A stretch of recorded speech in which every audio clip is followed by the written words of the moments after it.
네, 오늘은 이제 브랜드아젠 대표님이신 고정원 대표님을 모시고 시크릿 소사이티 촬영을 진행을 하게 됐습니다. 우선 시크릿 소사이티에 출연해 주셔서 감사드립니다. 좋은 자리 마련해 주셔서 너무 감사드리고 네, 잘 부탁드리겠습니다. 뭐 사실 이제 저희 같은 경우는 Y 커뮤니터 저희가 이제 같은 배치였었고 이제 그때 인연이 돼서 우리가 알게 됐었으니까 저희랑 그래도 한 3, 4년 같이 이제 어떻게 보면 같은 배치 시작하고 나서 동고동락을 했다라고 이제 개인적으로 좀 느끼고 있고, 그래도 브랜드아진이 한국 시장에서 열심히 성장을 하는 것도 봤고 그다음에 이제 최근에 일본 진출하는 것까지 이제 봤었기 때문에 꼭 한번 모시고 어떤 식으로 브랜드아진이 성장을 했었는지, 그리고 일본 진출도 어떻게 했었는지 좀 그런 얘기를 좀 들어보려고 합니다. 그래서 첫 번째 질문으로는 브랜드아진이 이제 지금 제일 열심히 하고 있는 게 아마 일본 진출인 걸로 보여져서, 일본 진출을 할 때 브랜드아진이 좀 남들과 다르게 했었던 전략은 좀 어떤 것들이 있었는지, 어떤 힘든 점이 좀 있었는지 알려주시면 좋을 것 같아요. 저는 일본어를 일단 할 줄 알지는 않아요. 그래서 이제 일본어를 못하는 경우 많은 대표들이 제가 듣기로는 이제 에이전시를 구하거나 아니면 협업 파트너를 구해서 조인트 벤처를 만든다든지 아니면 좀 에이전시를 통해서 좀 그 사업을 확장을 한다든지 이런 식으로 많이 하고 있는데, 이제 저희는 직접 진출을 했어요. 그래서 법인 설립도 일본에서 새로 하고, 그리고 저희가 뭐 외부 도움을 크게 받는 거 없이 직접 했는데, 이제 제가 생각하기에는 대표가 좀 앞장서서 직접 그 경험하면서 부딪혀야만 그 제대로 된 러닝이 있다라는 생각에 좀 그런 결정을 내린 게 아마 좀 많은 스타트업과 좀 다르지 않을까 싶은 부분도 있었고요. 그리고 제가 그 좀 생각하기에는 사업이라는 게 이제 좀 전쟁과 좀 되게 비슷하다고 생각해요. 사실 뭐 손자 병법을 책이라는 읽고 굉장히 영감도 많이 받고, 사실 저희가 뭐 실질적으로 막 전쟁하는 것까지는 아니지만 이제 새로운 국가에 가거나 새로운 시장을 진출할 때 사실 기존 세력들도 있고 기존에 이제 믿고 왔고 좀 어떻게 보면 사업을 영위하던 방식들이 있는데 거기에 변화를 입히면 당연히 반감도 있을 수도 있고, 새로운 변화가 왜 좋은지 이런 교육과 설득이 굉장히 중요한데, 이런 게 리더 그 가치의 핵심 그 사람이 하지 않으면 굉장히 어렵다고 생각을 해서 좀 직접 진출한 것도 있고요. 사실 제가 가장 좋아하는 그 사람 중 한 명이 이제 징기스칸과 그 손자인 쿠블라이 칸인데, 이제 징기스칸도 이제 어떻게 보면 그 새로운 국가를 확장을 해 나갈 때 항상 직접 이제 앞장서서 나갔다고 하더라고요. 문제가 물론 이제 생기면 다시 돌아오고 하기는 하지만 그래야만 이렇게 빠르게 확장하고 문화를 형성을 하고 우리 몽골리언으로서 좀 어떤 걸 추구하고 어떤 가치를 이제 그 펼치고 싶은지 세상에 알릴 수 있기 때문에 그렇게 했다고 하는데, 아마 지금 일본이 첫 단계기는 하지만 앞으로 이제 저희가 다른 국가도 확장을 할 텐데 좀 이런 정신으로 계속 할 것 같습니다.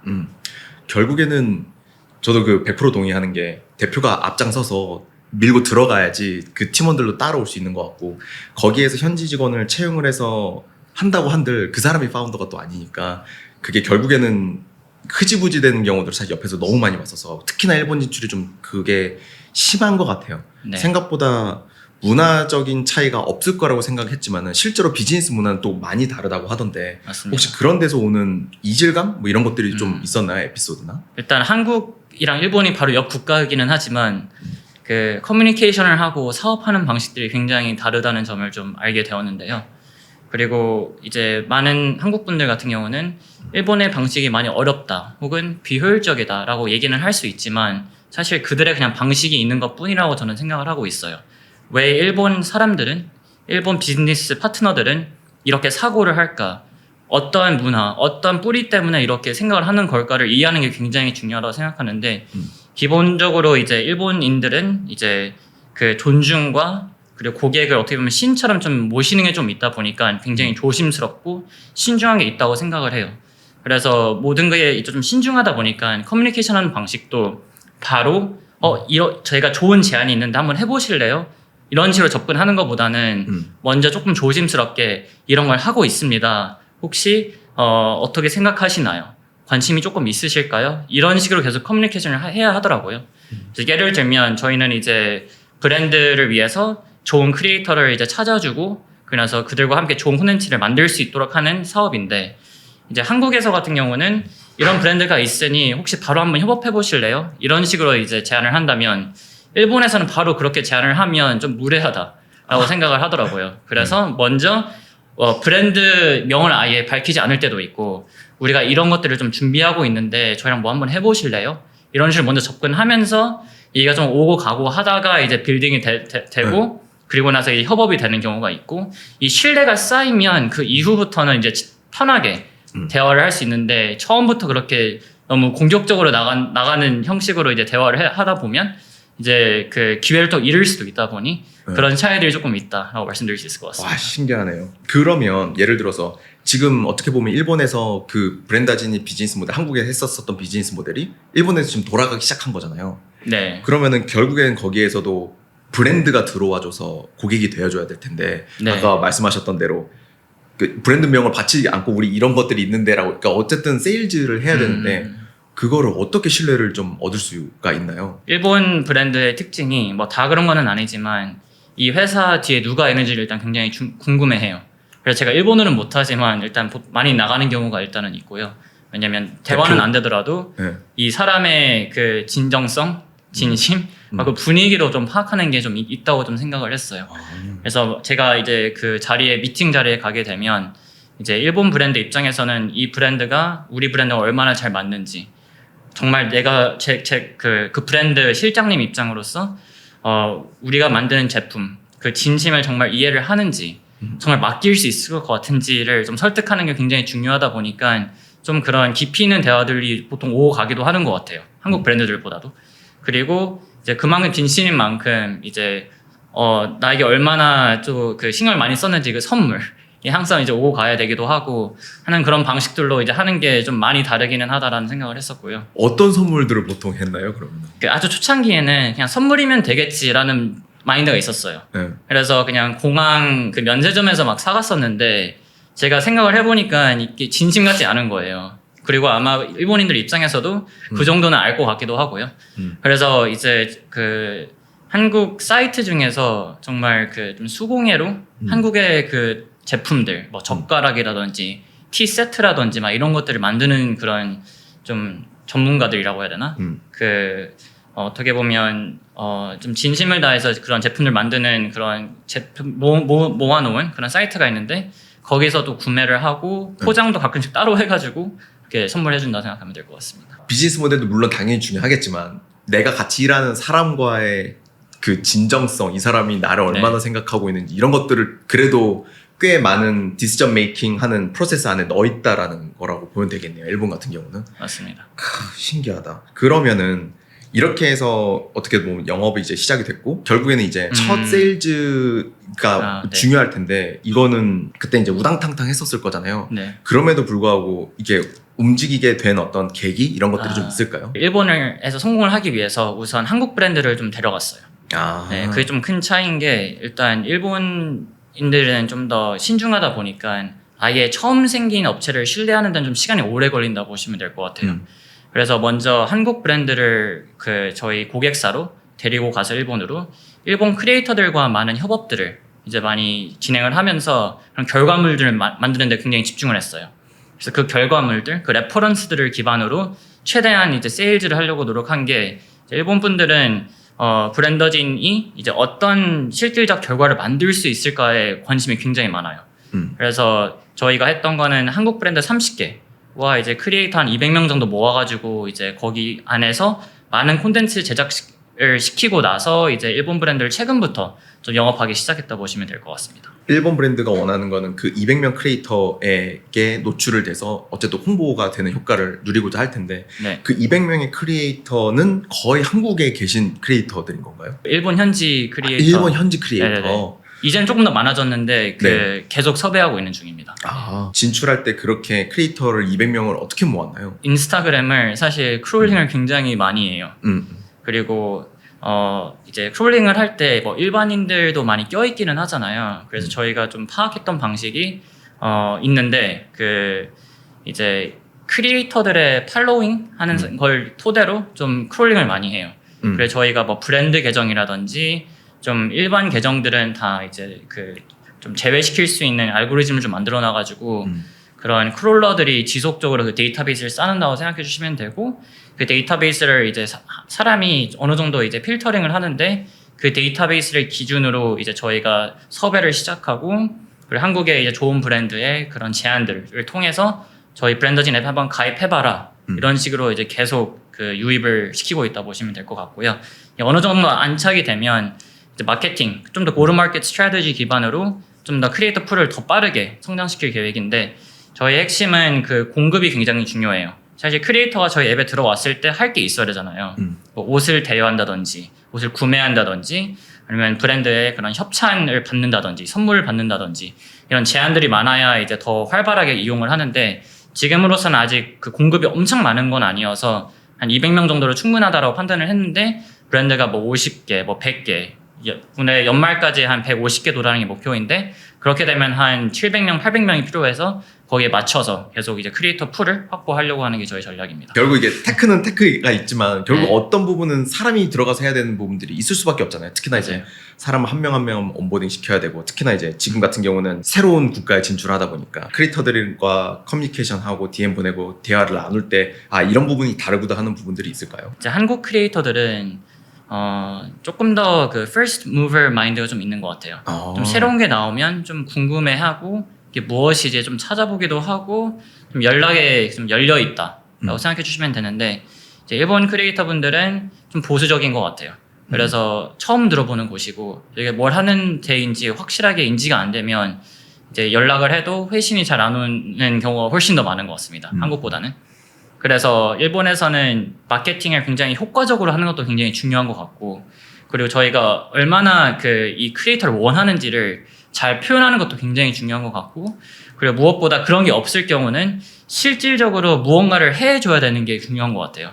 그래서 뭐 제가 아는 그 다양한 그 일본 진출한 회사들 보면 실제로 선물도 굉장히 많이 주려고 하고 소통을 함으로써 이런 기회도 최대한 많이 주려고 하는 걸 많이 발견을 했던 만큼 이제 브랜더진도 최대한 좀 그런 전략들로 크리에이터들에게 좀 관심을 사고 우리 괜찮은 곳이야 우리 그래도 좋은 브랜드들 많아 좀 어느 정도 인지도가 한국에서만큼은 좀 형성이 되었어를 좀 제대로 좀 알려주려고 하는 전략들을 많이 펼치고 있다고 보시면 될 것 같습니다. 그 전략이 인스타그램 DM 창에서 일어나는 건가요? 그 모든 것들이? 거의 그 인스타그램 DM 창이랑 네. 그리고 이메일도 많이 달아 놓더라고요. 그 일본 크리에이터들. 비즈니스 인콰이리 네, 이렇게 맞아요. 해서. 네, 그런 네. 식으로 이제 소통을 많이 하고 있습니다. 네.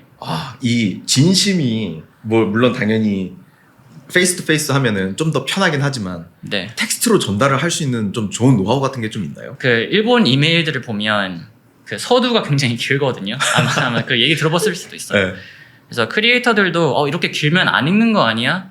라고 생각은 할 수 있지만 그 훅이 좀 중요하다고 생각을 해가지고 저희가 모든 크리에이터 맞춤형으로 하고 있지는 못하지만 최대한 그 훅에 신경을 많이 써요. 우리 너에게 진짜 관심이 있다. 같이 무언가를 잘 해보고 싶다라는 것에 좀 중점을 많이 둔다고 보시면 되고 한국에서 좀 더 섭외할 때는 바로 그 혜택적인 것들 바로 좀 더 기능적인 것들을 좀 강조했다고 보시면 될 것 같습니다. 그렇게 보면 또 다른 부분들도 좀 있네요. 뭔가 한국 크리에이터들이 좀 T 같은 느낌이고 일본 크리에이터가 좀 F 같은 네. 느낌인 건가? 약간 그렇게 볼 수도 있을 것 같습니다. 신기하네요. 지금은 어떻게 보면 브랜다진이 일본 진출 방법에 대해서 물론 지금도 알아가고 있는 방법이긴 하지만 그 지금 당장 갖고 있는 가장 큰 문제점 혹은 이제 해결하고 싶은 부분들은 어떤 것이 좀 있나요? 그랜더지는 그 스타트업인 만큼 그 J 커브를 그려야 되는데 저희가 일본에서 그 한국에서 했던 방식으로 하면 성장 속도가 거의 비슷할 것 같아요. 한국에서 성장했던 방식이 이제 일본에서 비슷하게 나오는데 사실 저희가 좀 검증하고 싶은 것은 한국에 성공 공식이 있었기에 일본에서는 3배, 4배 더 빠르게 성장시킬 수 있다. 근데 이 공식을 아직 찾는데 좀 어려움이 있는 것 같기는 해요.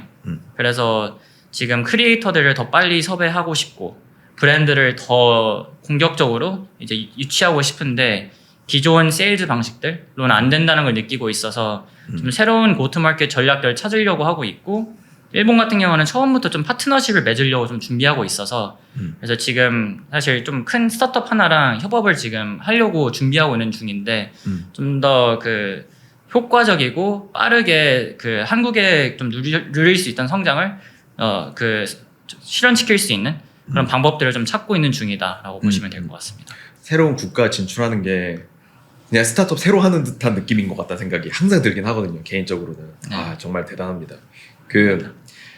이제 일본 시장에 진출하기 전에 그래도 이제 한국에서 어느 정도 기반을 만들었었던 상황이었으니까 그럼 우리가 한국 시장으로 좀 눈을 돌려서 아마 제가 기억하기로는 브랜다진의 인스타그램 광고를 이제 보기 시작한 시점이 그래도 몇 년은 됐었던 것 같긴 한데 아마 브랜다진이 실제로 국내에다가 마케팅 했었던 어떤 방법들, 노하우들, 그 다음에 뭐 고투마켓 전략이라든지 네. 뭐 이런 것들이 좀 있을 것 같아요. 브랜다진이 한국 시장에서 좀 성장할 수 있었던 어떤 티핑 포인트들은 어떤 것들이 좀 있었을까요? 저희가 이제 24년도 이제 여름 이전에는 이제 아웃바운드 위주로만 그 브랜드 크리에이터를 이제 유치를 했었고 그리고 이제 입소문 위주로 저희가 좀 성장을 해왔다 보시면 될 것 같은데 24년도부터 그 마케팅, 고르마켓을 생각을 하기 시작했다 보시면 될 것 같아요. 그래서 저희가 다양한 채널들이 있기는 하지만 이제 브랜더진이 이제 그 당시에 2024년도 기준 4년 정도 된 회사로서 저희가 정말 어떤 회사인지 좀 정의를 하기 시작을 했어요. 그 전까지만 해도 프로덕트 마켓 핏 찾고 우리 회사는 정말 세상에 어떤 역량일까 어떤 존재일까에 대한 고민을 하기도 하고 즉 찾아갔던 중이었다면 그게 좀 안착이 그때부터 좀 되었다고 생각을 해요. 그래서 브랜더진은 이러한 서비스이고 우리의 페르소나는 이렇고 우리의 고객들은 이럴 거다라는 게 정의가 돼서 이제 저희가 이제 결과적으로는 우리의 고객들은 인스타그램에 거의 다 있다. 인스타그램에는 채널을 활용을 해야겠다라고 이제 생각을 했었고 그리고 우리의 고객들은 크리에이티브 디렉터 마케팅 담당자들, 뭐 브랜드 실장님들, 그리고 크리에이터들 이런 사람들이라고 생각했고 1등이 되고 싶은 사람들이라고 생각했어요. 그래서 저희는 아주 초기 창업가들 같은 경우에는 마케팅을 한다고 했을 때 그냥 에셋을 굉장히 많이 만들고 뭐가 터질지 그냥 테스팅해도 아무 문제 없다고 생각을 하는데 이제 저희가 그 당시에는 이제 어느 정도 브랜드가 형성이 되고 있고 브랜딩의 방식에 대해서 되게 조심스럽기도 하는 상황 속에서는 신중하게 굉장히 중요하다고 생각을 해서 그 당시에 이제 에셋을 정말 잘 만드는데 노력을 많이 했던 것 같아요.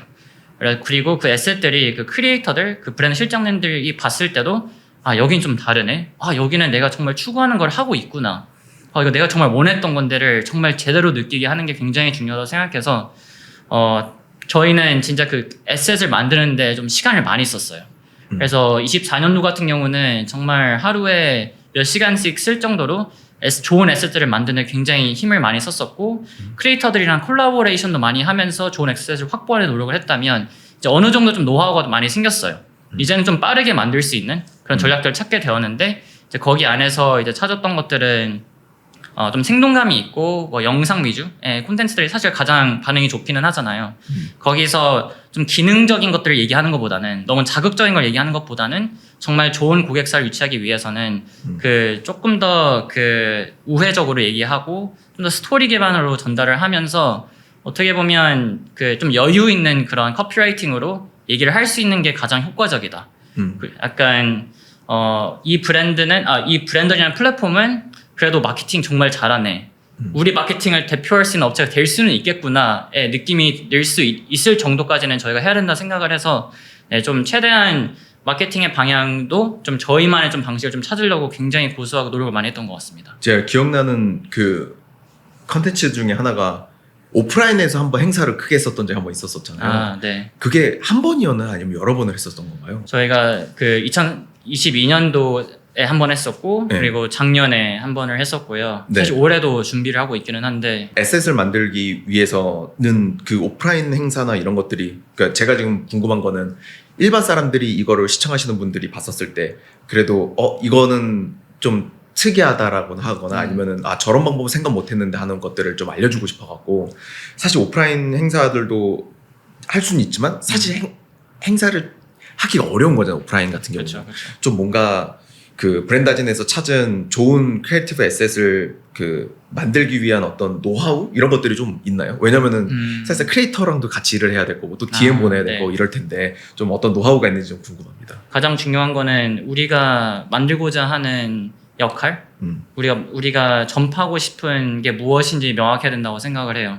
뭐 예를 들면 이제 뭐 나이키 같은 경우는 사실 신발이었잖아요. 러닝화였는데 우리는 러너들의 문화를 만들 거다를 사실 이미 생각을 하고 있었고 룰루레몬 같은 경우는 뭐 사실 레깅스 회사이기는 하지만 그 이제 요가 문화, 그 웰네스에 대한 문화를 대중화시켜 보고 싶다라는 게 명확하게 있었던 것 같은데, 근데 이제 브랜더진 같은 경우는 콘텐츠 중심적인 그리고 정말 좋은 콘텐츠를 서로 응원하고 셀러브레이트 할 수 있는 문화를 만들고 싶어요. 그게 목표이고 정말 새로운 시도들, 새로운 실험들, 브랜더진의 크리에이터들이 단순히 좀 예쁜 콘텐츠를 만드는 게 아닌 좀 더 실험적인 콘텐츠도 만들어보고 브랜드들도 새로운 도전도 해보고 이런 것들이 좀 찬양받고 약간 사람들 사이에서 각광받을 수 있는 그런 문화를 만들고 싶어서 약간 저의 목표는 있기는 합니다. 그 약간 콘텐츠 콘 같은 걸 만들고 싶어요.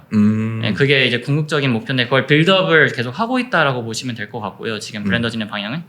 근데 이제 브랜더진 콘텐츠 콘이야 라고 하면 아무도 안 올 거라고 생각을 해서 브랜더진만의 스토리를 담겨진 저희에게 진심인 것들을 좀 표현을 하고 싶었어요. 그래서 5주년 행사 같은 경우에도 작년에 했던 행사 같은 경우에도 저희는 패션 브랜드를 단순히 그런 패션쇼나 그 캣워크 방식으로 표현하는 게 아닌 정말 전시처럼 표현할 수 있지 않을까라는 생각에 패션 전시라는 개념으로 한번 만들어보고 싶어서 한번 시도를 해본 거고요. 이제 저희가 이런 노하우들이 계속 쌓이고 하다 보면 그때 돼서는 정말 모든 크리에이터들, 뭐 글로벌 뭐 브랜드들 다 올 수 있는 그런 행사장을 만들 수 있지 않을까라는 목표가 확실하게 있기 때문에 그 스태핑 스톤으로 계속 조금씩 행사를 만들 수 있게 되었던 것 같고요. 이게 있다 보니까 저희가 어떤 에셋들을 활용을 해야 되는지, 우리가 이 오프라인 행사에서 무엇을 좀 중점을 둬야 되는지, 그걸 어떻게 나중에는 뭐 배포시킬지 이런 것들도 좀 명확해진 것 같은데, 물론 저희가 2번밖에 안 해가지고 사실 시행착오가 사실 굉장히 많기는 했어요.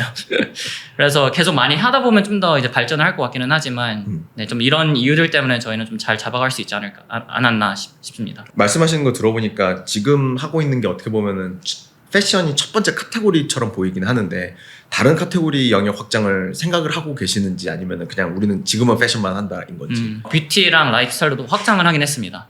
그래서 좋은 콘텐츠를 만들고 싶고 좋은 스토리를 그 사람들에게 알리고 싶은 브랜드라면 모두 브랜더진의 고객이 될 수 있다라고 생각을 했어요. 그래서 지금은 가구 브랜드랑도 협업한 적이 있고 술 브랜드랑도 협업한 적이 있는 만큼 좀 다양하게 좀 가져가려고 노력하고 있는 중입니다. 실제로 이제 브랜더진의 제품 그 이제 웹사이트 혹은 이제 앱 뭐 이런 얘기를 좀 들어보고 싶은데, 어떻게 보면은 이게 크리에이터를 모으고 브랜드를 모았을 때 이 사람들이 움직일 수 있고 같은 공간에 있을 수 있는 온라인 공간이 필요하잖아요. 그걸 이제 앱이랑 웹사이트로 이제 만들고 계시는 걸로 알고 있는데, 혹시 그 프로덕트를 어떤 식으로 좀 개발을 진행을 하게 되는지, 좀 특이하게 하는 방식들은 좀 있는지 좀 궁금합니다. 크리에이터들에게는 이제 앱이 존재를 하고요. 이제 브랜드 입장에서는 물론 앱에 접근권이 있기는 하지만 이제 웹사이트 기반으로 이제 브랜더진을 이용하고 있다라고 보시면 될 것 같아요.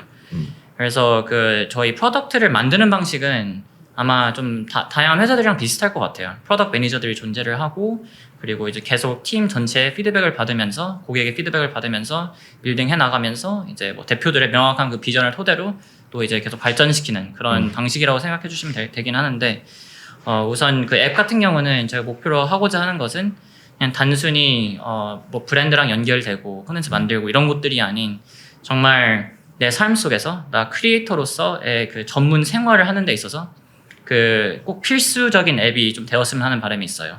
그래서 브랜더진의 방향성은 약간 하나의 멤버십이자 약간 라이프스타일 앱이 좀 되는 걸 희망을 하고 있어요. 내가 필요한 모든 것들을 브랜더진 앱에서 다 확보할 수 있다를 이제 지향을 하고 있고요. 이제 브랜드 입장에서는 하나의 디지털 스튜디오로 만드는 게 목표예요. 브랜더진 안에 들어오면 뭐 크리에이터랑 콘텐츠 만들자 이런 게 아닌, 난 내가 원하는, 내가 상상했던 모든 콘텐츠들을 다 만들 수 있는 곳을 만들고 싶다라는 그런 생각을 하게 하는 게 저희 목표이고요. 그래서 이게 크리에이터들이랑 콘텐츠를 만들던, 추후에는 이제 AI랑 크리에이터의 그 조합을 활용해가지고 콘텐츠를 만들던 브랜더진이라는 곳은 진짜 콘텐츠 스튜디오구나. 그런 방향으로 지금 열심히 빌딩을 해나가고 있다고 보시면 될 것 같습니다. 대표로서 프로덕트에 어느 정도 좀 개입을 하고 있나요? 그 팀의 어떤 개발 문화 같은 것들이 좀 있을까요? 공동대표 제도인데 그 공동대표 2명 다 프로덕트 개입을 어느 정도 영향을 많이 주긴 했지만 리드는 하지 않았어요. 근데 그 시점이 지난 6월부터 변했는데요. 그 수많은 고민 끝에 대표들이 프로덕트 중심에 있어야 되는구나의 깨달음도 있었고 결정을 내리게 되었습니다. 제가 생각하기에는 그 프로덕트를 만드는 행위는 사실상 그 세상을 만드는 그리고 그 파운더들의 가치를 전달시키는 그 매개체라고 생각을 하고 있어요. 그 예시를 좀 들면 그 이제 파운딩 파더 미국의 파운딩 파더들 보면 사실 그들의 프로덕트는 미국이라고 생각을 해요. 우리는 세상에 좋은 국가를 하나 만들어 볼 거다. 그리고 파운딩 파더들의 그 중에 4명이 연달아 4명이 대통령을 했는데 그 40년의 기간이거든요. 그 철학과 그 가치관과 우린 자유민주주의, 우린 그 리퍼블릭이라는 것을 굉장히 중요시한다. 이런 것들을 굉장히 오랜 고민 끝에 만들었고 실전에 나오고 미국이라는 건 이제 대국을 이제 키워놨다고 생각하고 있는데 마찬가지로 그 스타트업도 프로덕트를 만드는 것인데 결국 이 프로덕트에 열광하고 소비하고 싶은 사람을 찾는 것인데 그래서 하나의 문화를 이제 만들고 세상에 영향을 미치는 행위라고 생각을 하는데 이제 그렇게 하기 위해서는 대표가 빠지면 안 되는구나를 많이 깨달았어요. 단쪽짜리 약간 회사 느낌이 나기도 했고 그 저희가 프로덕트를 리드 안 했을 때 따로 놀기도 하고 비전이 명확해지지도 않고 그리고 껍데기 제품이 될 수도 있겠구나. 저희 영혼이 담겨지지 않은 하나의 그냥 그냥 영혼이 없는 좋은 제품을 만들게 되겠구나라는 생각을 많이 하면서 그 결정을 내리게 되었고 지금 한 달밖에 되진 않았지만 이미 변화들이 조금 보여가지고 지금이라도 이 결정을 하길 잘했고 왜 뭐 스티브 잡스나 아니면 뭐 일론 머스크나 이 프로덕트의 중심에 있으려고 굉장히 그 집착할 정도로 그 중요시하는지 이제 저 또한 좀 깨달게 된 것 같아서 네, 그렇게 운영하고 있습니다. 저도 이런저런 제품들을 여러 개를 만들어 봤었는데 처음부터 끝까지 거의 다 제가 관여했었던 것 같아요. 그 10분 특공대 때도 그랬고 이게 뭐 그냥 에피소드긴 한데 영업도 해야 되고 막 바쁘잖아요. 그렇죠. 이거 하고 난 저거 다 바쁜데 막 펀드레이징 해야 되고 여기서 영업해야 되고 여기 가서 또 해야 되고 막 이러다 보니까 한 일주일 2주일 안 봤는데 막 그 광고가 그 검색 API 다 날라가 있고 막 검색 안 되게끔 막 메타 데이터 다 날라가 있고 막 하여튼 뭐 그냥 어쩔 수 없이 이제 제품은 우리가 막 뭐 마케팅도 하고 영업도 하고 그래서 고객은 이제 앱으로 들어와서 우리는 그때 결제하는 시스템이 앱에다 붙어 있었는데 결국 여기에서 검색이 막 너무 그지같이 안 되니까 이게 퍼널 왜 날라가지 보니까 이제 제품이 별로였었던 거죠. 그렇죠. 또 갈아엎고 또 막 그랬었죠. 근데 저도 대표님 말씀이랑 너무 동의가 되고 공감이 되는 게 결국 대표는 내 얼굴이 되는 거는 이 제품인 거잖아요. 제품이 섹시하고 잘 나와야 그 다음이 이 두 번째가 있고 세 번째가 있고 좀 그런 것 같더라고요. 맞아요. 그 지금 브랜다진이 있게 되기까지의 어떻게 보면 작년 여름에 그 정의가 됐었던 부분들이 이제 계속 말씀이 나와서 좀 궁금했었던 건데 결국은 이제 플랫폼 사업인 거잖아요. 그 저랑 이제 통화했었을 때 말씀 듣기로도 플랫폼은 이제 1등이 아니면 이제 의미가 없다. 근데 실제로 저도 그 말을 100% 동의하거든요. 플랫폼은 어줍잖은 1등이 되면 안 돼요. 압도적인 1등이 돼야 그 다음에 뭔가를 생각해 볼 수 있다고 생각을 하는데 그게 사람들이 알고는 있지만 실제로 결과를 만들어내는 게 사실 굉장히 어려운 거잖아요. 우리가 닭이 먼저 달걀을 만지자부터 시작해갖고 과연 어떻게 해야지 이게 될 거냐. 그 브랜다진이 작년 여름에 결정하고 나서 뭐 이런 생각들이 있고 나서 어떤 식으로 이 플랫폼 1등으로 만들기 위한 전략들을 짰는지 1등이 되어야만 사실상 숲을 볼 수 있다고 생각해요. 그 이제 제가 프로덕트 담당 안 했을 때는 저는 이제 숲을 보고 있지만 이제 프로덕트 하는 사람들은 이제 실제 나무들을 보고 있다고 생각을 해요. 기능 단위로 이제 계속 이터레이션 하려고 하고 있고 기능 단위로 사고를 하고 그 고객사의 목소리를 들으면서 이제 조금의 변화들을 계속 이제 발생시킨다고 생각을 하는데 물론 그것 또한 플라이휠이 될 수 있고 좋은 제품이 나온다고 생각하긴 하지만 좀 세상적으로 어떤 영향을 미치는지 그 보기 어렵다고 생각해요. 저는 이제 프로덕트 빌딩 방식에 있어서는 그 프로덕트를 만드는 것보다도 그 프로덕트를 만들기 위해서 어떻게 마케팅을 할까까지 고민하는 게 굉장히 중요한 것 같아요. 결국은 고객에게 접했을 때 이 프로덕트가 어떻게 느껴지고 어떤 유저 저니가 기대가 되고 어떤 혜택과 그 밸류를 받을 수 있는지까지도 좀 상상이 되게 하는 게 굉장히 중요한 것 같은데 이제 그런 사고를 하기 위해서는 이제 좀 1등 프로덕트가 돼야 된다. 뭐 커피캣 프로덕트 중에 잘 되는 것도 많잖아요. 근데 그들도 결국은 많이 커피를 하고 나서부터는 그 뚜렷한 철학이 있어야만 혁신을 하고 세상에 이제 좋은 제품을 이제 계속 배포시킬 수 있다고 생각하는데 그래서 이번에 잘 1등 프로덕트가 되기 위해서 사실 좀 대표가 좀 주도하는 그런 그 프로덕트 기반의 회사를 만들려고 한 게 일단 좀 크고요. 그리고 이제 저는 대표랑 그 대표 측근 그 리더들이 저는 약간 뇌라고 생각해요. 이 조직의 뇌고 그리고 이제 나머지 점점 이제 그 다른 팀원들은 약간 팔 다리와 같은 그 실제 그 기능적인 역할을 하는 존재라고 생각을 하는데 이 조직을 좀 성공시키기 위해서 정말 혁신하고 좀 세상 앞서 있는 그런 프로덕트를 만들기 위해서는 대표가 계속 그 철학을 다듬고 비전을 다듬으면서 실질적으로 이게 제품 단위로 내려왔을 때 어떤 형태로 나와야 되고 어떤 디자인이 나와야 되고 어떤 목소리, 어떤 커피라이팅으로 세상에 전파되어야 되고 고객에게는 어떻게 소통을 해야 되고 이런 게 다 보이기 시작한다고 생각해요. 근데 이제 대표가 거기서 빠지는 순간 이제 그런 걸 보이기 굉장히 어려워지고 서로 소통하는데도 이제 어려움을 겪고 살짝 어떻게 보면 따로 놀고 있는 그 지휘자가 없는 약간 오케스트라지 않을까 약간 이런 형태가 될 수 있다고 생각해서 저는 일단 대표가 중심에 있는 게 가장 첫 단계이지 않을까 싶기는 합니다. 100% 이해가 됩니다. 결국은 대표가 팀에게 신뢰를 받기 위해서는 해야 되는 여러 가지 뭐 너무 많지만 그 중에 하나가 이제 성장을 그냥 탁 치고 만들어야 되는 거를 뭔가를 보여줘야 되잖아요. 팀원들한테 내가 해내왔어 뭐 이런 것들을 보여줘야 되는데 결국 그 브랜드진 같은 경우는 투사이드 비즈니스라고 표현을 해야 될까요? 어쨌든 브랜드도 들어와야 되고 크리에이터도 들어와야 되다 보니까 이 두 개를 결국 대표들이 많이 만들어냈을 거라는 생각이 좀 들긴 하거든요. 그 대표님께 보셨을 때 여기 뭐 이쪽 브랜드 단에서 좀 임팩트가 있는 브랜드들을 어떤 식으로 셀렉을 하셨는지 어떤 식으로 영업을 하셨는지 좀 궁금해요. 좀 오래 걸릴 수도 있긴 하지만 사실 저희 팀원들이 했다고 저는 진짜 믿고 있기는 하고요.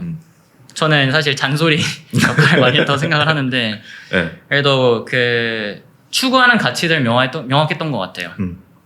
저희는 콘텐츠업 그리고 이제 브랜드를 위해서 좋은 콘텐츠 납품하는 회사로서 가장 중요한 게 퀄리티라고 생각을 했어요. 그래서 사실 뭐 크리에이터 콘텐츠 만든다라고 하면 굉장히 폭넓게 생각할 수 있잖아요. 근데 저희는 퀄리티에 굉장히 집착을 많이 해요. 그리고 저희는 이 퀄리티라고 하면 뭐 창의성, 완성도, 그리고 실험적인 요소들, 그리고 그런 좀 진정성 이런 것들 굉장히 중시를 하는데 이게 수치화하기 되게 어렵잖아요. 그럼에도 불구하고 계속 집착을 했던 게 결국은 그 브랜더진의 성공을 좀 정의할 수 있는 거는 뭐 브랜드 수가 막 엄청 많다, 크리에이터 수가 엄청 많다 보다도 어떤 진심의 브랜드들이 브랜더진을 쓰고 있냐, 그리고 어떤 가장 유능하고 뛰어난 크리에이터들이 브랜더진을 통해서 콘텐츠를 만들고 있는지가 중요하다고 생각을 했어요. 그래서 거기에 대한 거를 계속 많이 외쳤고 그 외침으로써 인정받고 고객의 목소리들이 역시 브랜더진이 짱이지 이런 게 이제 팀원들한테 느껴지는 순간 그래도 뭐 고종원이 이거 집착하기 잘했구나를 알게 된다고 생각을 해요. 그래서 좀 그런 이제 제가 그리고 프로덕트를 안 하다 보니까 프로덕트로 약간 이런 임팩트를 냈다를 생각보다 많이는 못했다고 생각을 하는데 좀 그런 목소리들, 그런 영향들로 이제 계속 팀원들을 설득해 나가고 어떤 회사가 돼야 되는지 계속 얘기를 하고 끊임없이 원온원하고 계속 얘기를 함으로써 조금 되지 않았나 싶기는 합니다. 끊임없이 이제 주입을 해서 우리 팀원들이 팔과 다리가 돼서 움직여줘서 이제 네. 된 거잖아요. 네. 그 중에서 혹시 이름을 우리들이 알만한 그 어떤 브랜드 혹은 크리에이터가 있을까요? 언급할 수 있는? 그 당시에 탑 브랜드는 이제 우영미라고 생각을 했었어요. 2020년도에. 근데 이제 우영미가 이제 들어왔을 때 진짜 들어왔구나 이런 좀 희열을 좀 느꼈었고 물론 이제는 언젠가는 샤넬도 들어야 되지 않나라는 목표를 잡기는 했지만 좀 그런 게 있었고요. 이제 크리에이터 같은 경우에는 좀 대중적인 크리에이터가 있는 것 같고 네. 그리고 진짜 실험적인 크리에이터들이 있는 것 같아요. 그래서 실험적인 크리에이터들은 오히려 좀 작아가지고 한 팔로워 수가 한 5만에서 한 20만 사이인 분들이 좀 많은데 그래서 얘기를 해도 약간 모를 가능성이 높지만 좀 그런 크리에이터 한 명 한 명 올 때마다 이런 분들도 이제 드디어 브랜더진에 오는구나 하는 생각에 좀 많이 기쁨을 느꼈었던 적도 있었고요. 그리고 지금은 좀 약한 부분이 좀 대중적인, 좀 준연예인, 연예인분들은 아직 브랜더진에 많지는 않지만 또 목표로 하는 바는 언젠가는 이런 에이전시랑 잘 협업 관계를 만들어가지고 이런 연예인 분들도 좀 브랜더진에 들어와서 어느 정도는 좀 활동할 수 있게 만드는 게 좋지 않을까. 그게 설령 직접이 아닌 에이전시 매니저를 통해서 하더라도 네, 좀 그런 문화까지도 좀 지향을 하고 있다고 보시면 될 것 같습니다. 어떻게 온보딩을 좀 시켰나요? 21년도에 온보딩을 시도했다가 처참히 실패했어요. 네. 들어왔다가 나왔어요. 실망을 하면서. 그래서 그 당시에는 우리가 준비가 덜 됐었구나라는 생각을 하고 이제 건주님이 그 딜을 이제 확보를 했던 분이어가지고 1년에 한 번씩 계속 똑똑거렸어요. 그러고 이제 24년도에 브랜더진에 좀 어느 정도의 그 입소문이 그 직원들까지도 들어가면서 브랜더진 할만할 것 같은데 그리고 우양미도 이제 지금 소셜미디어의 붐으로 인해서 격변하고 있잖아요. 마케팅하는 방식들이. 그런 생각을 하게 되면서 그래 한 번 더 시도를 한번 해보자 라고 이제 말씀을 주셨고 이번에는 좀 더 준비가 되었는지 아직까지도 계속 사용하고 있기는 합니다. 너무 다행이네요. 그럴 때가 제일 힘들어. 나가셨는데 네. 다시 모시기 사실 우리도 여기도 용기를 내야 되고 저기도 용기를 내야 되다 보니까 맞습니다. 정말 그 1년 사이, 1, 2년 사이에 많이 성장을 했으니까 그게 가능하지 않았나 싶네요. 지금 이네디트, 회사의 명은 이네디트인 거잖아요. 네. 회사는 팀원이 몇 명 정도 계시나요? 풀타임이 32명 있고 27명이 한국에 있고 5명이 일본에 있습니다. 오피스가 있는 거죠, 일본에? 네, 맞습니다. 도쿄에 아예 도쿄에 위치에 있고 네. 현재 한국의 그 축소된 버전으로 현재 존재하고 있습니다. 두 개 오피스의 문화를 맞추기가 사실은 쉽지 않았을 것 같은데 왜냐면은 스타트업이 뭐 알다시피 성장이 더 중요한 부분들도 많고 성장을 또 이루기 위해서 문화를 만들어야 된다는 것도 있고 컬처적인 부분, 그 다음에 철학적인 부분에서도 아마 대표들 사이에서도 고민이 되게 많았을 것 같은데 네. 이네디트가 생각했을 때 회사 컬처, HR 룰 뭐 이런 것들, 철학 이런 것들은 어떤 건지 궁금해요. 최대한 심플리파이 하려고 원칙을 딱 3개만 잡았어요. 그리고 이 원칙이 아까 말씀 주신 것처럼 그 고객사에게도 공감될 수 있는 걸로 일부러 선정했어요. 그게 고객사든 아예 외부인이든 저희 팀원이든 저희 대표이든 저희에게 진짜 울릴 수 있는 그런 가치로 좀 정했다고 보시면 될 것 같고요. 첫 번째는 이제 strive for the greatest라는 거를 하나 정했고요. 그거는 뭐냐면 우리는 최고를 위해서 달려보자. 정말 최고를 한번 해보자의 그런 정신이에요. 저희는 그 플랫폼을 만드는 방식, 마케팅을 하는 방식, 저희 마케터도 모두 다 크리에이티브 디렉터가 됐으면 좋겠고 저희 이제 어카운트 매니저들, 브랜드 관리하는 사람들은 정말 하나의 프로듀스가 되었으면 좋겠고 저희 플랫폼을 빌딩하는 그 엔지니어들은 요즘 프로덕트 엔지니어라고 막 기획도 하고 막 빌딩도 같이 하는 사람들로 이제 통칭되는 그런 분들이 있는데 그런 역할을 했으면 좋겠고 정말 훌륭한 사람들이 되었으면 좋겠다라는 생각에 그걸 정했는데 저희는 이제 저희 고객사들도 브랜드들도 정말 좋은 콘텐츠를 만들었으면 좋겠다. 그걸 만드는 방식이 크리에이터들이 브랜드를 위해서 정말 좋은 콘텐츠를 이제 납품을 했으면 좋겠다. 이런 거를 만들고 싶어서 최대한 하려고 하는 게 좀 좋은 콘텐츠들이 좀 찬양받을 수 있는 환경을 아직까지 뭐 굉장히 부족하기는 하지만 그럼 만들려고 하는데 굉장히 집중을 많이 하고 있고요. 이제 두 번째 가치는 이제 핵 석세스라고 해서 요즘 AI 시대잖아요. 그래서 그 작은 인원으로도 굉장히 많은 임팩트를 낼 수 있다고 생각을 하고 크리에이터 한 명이 옛날에는 막 뭐 영상감독, 사진감독, 그 헤어 메이크업 아티스트, 모델, 맞아. 스튜디오 뭐 오너까지 다 있어야만 가능했던 콘텐츠를 크리에이터 혼자서 만들 수 있는 세상이 곧 올 수 있다라고 믿고 있어요. 브랜드들도 옛날에는 브랜드 필름 만들려면 진짜 몇 천만 원 들어가는데 맞아. 이제는 몇 백만 원, 몇 십만 원에도 만들 수 있는 세상이 될 수 있는 만큼 이제 해킹 석세스 가능한 시대가 됐고 브랜더진 팀 자체도 그런 정신으로 일을 해야 된다. 그렇게 임해야만 이 시대에서 살아남을 수 있고 1등이 될 수 있다라는 생각에 그게 좀 있고 마지막 하나는 이제 be inedight라는 단어예요. 이게 가장 어떻게 보면 중요한 저희의 가치고 저희 회사 이름이기도 하고 좀 저희를 정의하는 그런 단어이기도 한데요. 이제 inedit라는 단어는 사실 프랑스 불어, 네, 프랑스에서 나온 단어이고요. 가공되지 않음이라는 뜻을 가지고 있어요. 이제 20세기 때 그 문화예술이 많이 발전하고 전쟁의 시기를 겪으면서 사실상 엘리트가 사라졌잖아요. 당시 엘리트들이 그때 막 최전방에서 막 싸우고 많이 죽기도 해서 그 아들들이 그래서 이제 변화들이 많이 발생했었는데 그래서 실험적인 걸 더 많이 하고 새로운 것들을 찾는 중이었던 것 같아요. 그래서 그 당시에 너무 가공된 걸 그만하자.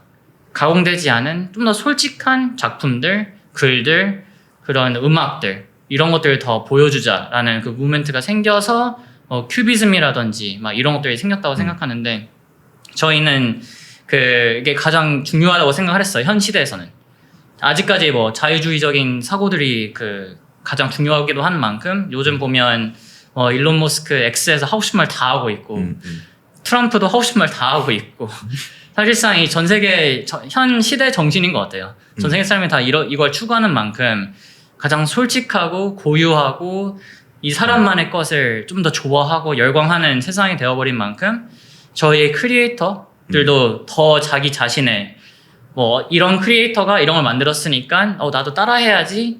뭐 처음에는 뭐 따라해야 성장을 하니까 필요할 수는 있지만 결국은 자기 목소리를 찾고 나는 이러한 콘텐츠를 만드는 사람이야 했으면 좋겠고 브랜드들도 커피하는 것보다는 정말 고유하게 나만의 콘텐츠, 나만의 스토리, 나만의 컨셉을 만들었으면 좋겠고 그리고 저희 팀원들도 하고 싶은 말 다 하면서 그래야만 사실 회사가 성장한다고 생각을 해가지고 그 능력 있는 사람들이 모여서 솔직한 발언들, 문제 있으면 바로 제기도 하고 그리고 나만의 그 취향과 그런 게 있어야만 더 좋은 프로덕트, 더 좋은 마케팅, 더 좋은 고객 관리, 더 좋은 오퍼레이션 다 만들 수 있다고 생각하는 게 어느 정도 있어서 좀 그런 자기 자신을 숨겨왔던 그 내면에 있는 걸 계속 꺼낼 수 있도록 하는 걸 많이 지향하고 있다라고 보시면 되어서 네, 정리를 하면 네, 저희는 이 가치들이 저희 회사의 문화의 시작이자 저희 고객사든 사용자든 저희 팀원들이든 다 좀 느끼고 숨쉬고 그 가치 안에서